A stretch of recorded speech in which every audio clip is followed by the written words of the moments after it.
Watchmen Season 1 was an incredible journey that spans over 100 years, and if you're anything like me, you might have found yourself scratching your head as to when certain events occurred. With the use of flashbacks and episodes that look at events from a different character's perspective, it's easy to get lost. So in this video, we're going to chronologically break down the show's major events, starting from the earliest in the 1890s all the way up to present day. We'll even go over those Ozymandias flashbacks and see how they fit in with the other events of the show. Our earliest entries deal with the births of some important characters, starting in 1891 Louisiana with Obie Williams. He's Will Reeves' father and Angela's great-grandfather. He'll later end up moving to Tulsa and marrying a woman by the name of Ruth Robison, who becomes the pianist at the Dreamland Theater. Fast forward to 1908, where we have the birth of Nelson Forrest Gardner, aka Captain Metropolis, and founding member of the Minutemen. 6 years later, Will Reeves is born in 1914, Tulsa. By 1918, Obie Williams is shipped off to France to fight in World War I.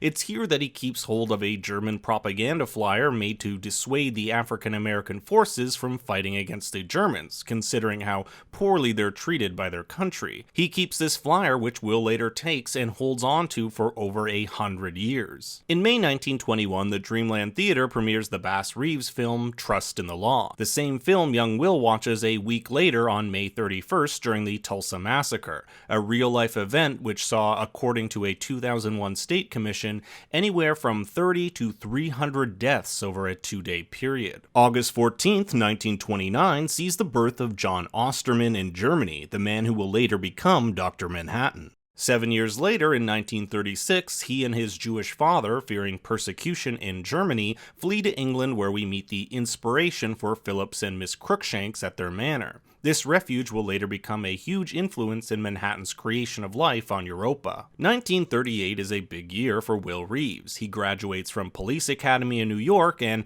seeing the injustice around him, takes matters into his own hand by creating the first masked vigilante, Hooded Justice. It's here we learn of the white supremacist group called Cyclops, which predates the 7th Cavalry. Hooded Justice takes a bunch of them down, garnering the attention of Nelson Gardner, who he will later have an affair with. In the television show American Hero Story, Hooded Justice is depicted as being a white male and saving the grocery store from robbers, whereas the real version sees Hooded Justice fleeing through the window after taking down a bunch of Klan members. In 1939, Captain Metropolis forms the Minutemen, a group of masked vigilantes which includes Hooded Justice as one of its founding members. In July of this year, Adrian Veidt is born in New York, the son of German immigrants. In the early 1940s, we have the birth of Marcus Abar, Angela's father. We don't have an exact year of birth, but we do see him as a child in the year 1947, which is the year The Secret Life of Walter Mitty plays at the theater which hypnotizes all its black patrons. It's this year that June, Will's wife, leaves him and takes Marcus to Tulsa as Will's obsession with Hooded Justice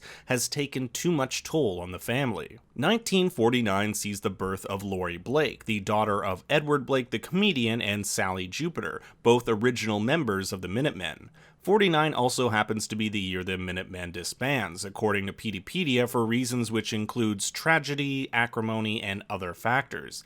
Judd Crawford was also born in this year. 1955 sees the body of Rolf Muller wash ashore, the man the world believes to be Hooded Justice. Just 3 years later, Adrian Veidt adopts the guise of Ozymandias and will later work for the next few decades alongside Dr. Manhattan, the comedian, Laurie Blake, Night Owl, and Rorschach as part of the Watchmen. Although not depicted in the show, August 1959 sees the birth of Dr. Manhattan when John Osterman is locked in the intrinsic field generator and blasted with atomic energy. The Vietnam War, particularly 1971, sees two interesting events. Judd serves under Robert Mueller in Vietnam, yes, the Robert Mueller who led the FBI investigation into Russian meddling in the 2016 presidential election. It's here we also learn from Peteypedia that Bien Mai, Lady True's mother, had a run-in with Edward Blake, who, it's highly intimated, burned down her village. 1974 sees the death of Captain Metropolis in a tragic car accident. His head was decapitated, but it was was never found. A year later in 75, Will Reeves receives Captain Metropolis's fortune as consolation for how he was treated by him in the 30s and 40s. It's here also that Adrian Veidt gives up being a vigilante and reveals his identity to the public. 1976 sees the birth of both Angela Abar and Calvin Jelani. Calvin's body will later become the form we see Dr. Manhattan in for the majority of the show. In 1977, the US passes the Keene Act, making civilian vigilantism illegal. It also happens to be the year Sister Night is released. 1 year later, in 1978, the Vietnam War is over and Vietnam becomes the 51st state. 1979, Adrian creates the tachyon ring he'll later give to Manhattan 30 years later. 1985 sees the main events of the Watchmen comic unfold. On October 19th, Manhattan abandons Earth for Europa. On the 31st of that month, Laurie Blake and Dan Dreiberg rescue Rorschach from prison only for him to go missing the next day.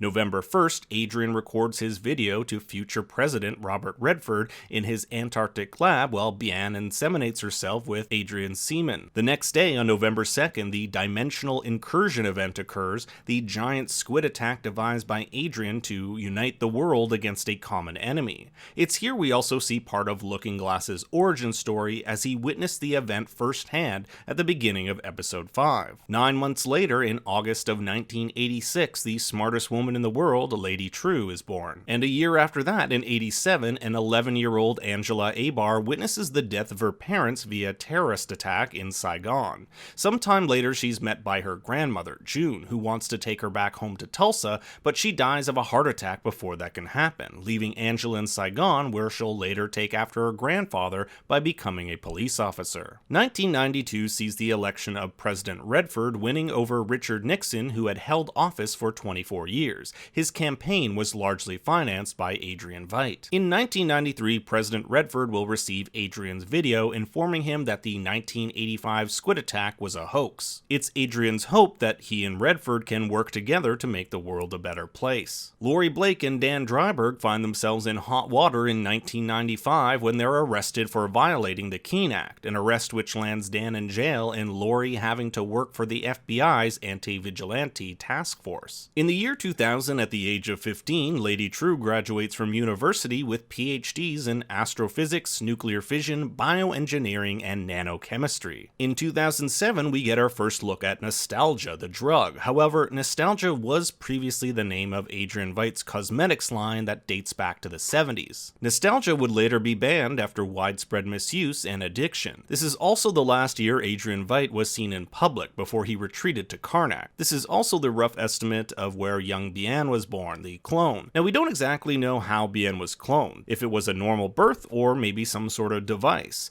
This could affect the accuracy of this date. In 2008, Johnny Cochran, the same man who defended O.J. Simpson, fights for reparations, or as they've been deemed in the show, Redfordations. These are tax breaks for African Americans affected by the Tulsa massacre. 2008 also sees Lady True visiting Adrian in Antarctica to tell him she's his daughter, and to ask for $42 billion to fund her quantum centrifuge, a device that could be used to transfer Dr. Manhattan's power to her. This request is denied by Adrian. 2009 is the year adult Angela meets Dr. Manhattan at a bar in Saigon on the 20th anniversary of her parents' death. 6 months after they meet, they get in a fight which Manhattan predicted, which sends Manhattan looking for help from Adrian. Manhattan wants to be more human, so Adrian gives him the tachyon ring, which allows him to forget he has powers. In return, Manhattan sends him to Europa, where he can be a god and live in peace. But before Manhattan absorbs the ring, he visits Will Reeves, who now lives in Captain Metropolis's home,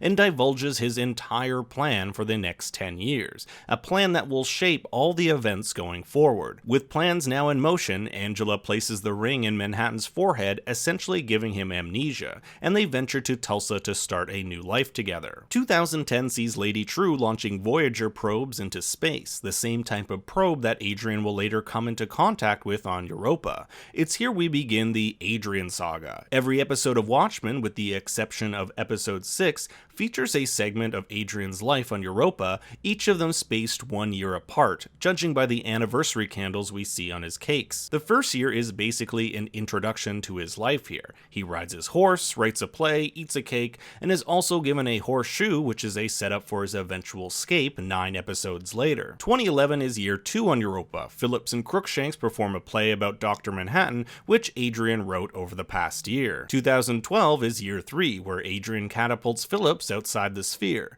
He kills one of the buffalo and receives a stern warning from the game warden not to disobey his rules. This is also the year back on Earth that Adrian is officially declared missing. 2013 is year 4, and we're introduced to the fetus-like and that machine that turns them into adult versions of Phillips and Crookshanks. Year 5, Adrian launches himself from the catapult and creates the "Save Me Daughter" message, which will later be sent back to Lady True, who sends a spacecraft to retrieve him. Year 6 is not too kind to Adrian, as he's sentenced to jail for his crime of leaving the boundaries of Europa. 2016 is year 7. In a special scene in the end credits of the episode, Adrian is given a cake with 7 candles in it, celebrating his 7 years on Europa. This cake will include a horseshoe he will use to dig himself out when the space pod eventually arrives. On Earth, December 25th of this year marks the White Night, a night in which members of the 7th Cavalry took up arms against the police force. This is also the night Angela is saved by Dr. Manhattan,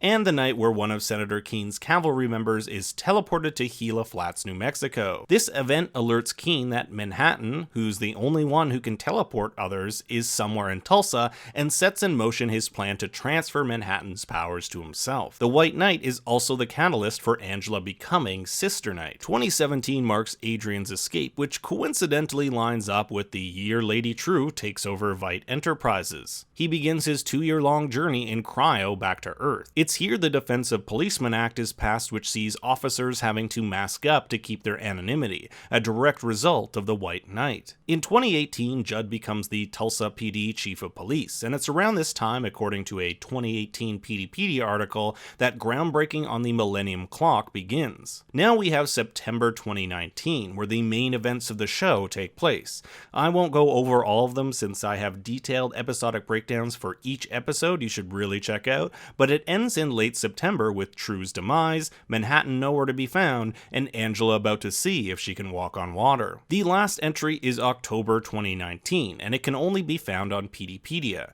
It informs us that Agent Dale Peedy has been fired from the FBI as he refused to return to Washington, preferring to stay in Tulsa to uncover the deaths of Lady True and Senator Keene. In this piece, it's heavily implied that Peedy is Lube Man. Now, if you haven't seen my Watchmen Season 1 ending explained, please go check it out, and make sure to give this video a like and leave your thoughts in the comments below. If the show's back for Season 2, I hope to expand on this timeline as new entries get added.